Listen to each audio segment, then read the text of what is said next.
си пише домашните. Бати сладкия чурак, обаче има къси крака. Много къси.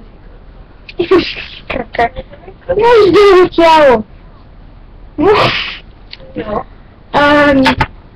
Ами ние сме така на интелектуална среща. Чуй какво написах. Обстановката в къщи през повечето време е изнервяща, защото родителите са зле хора да разбереш. Мучка. Обичам семейството си въпреки всичко. Аха. Дали? Аре, научи се да четеш. Абе, пише го бе. Въпреки. Аре, спира.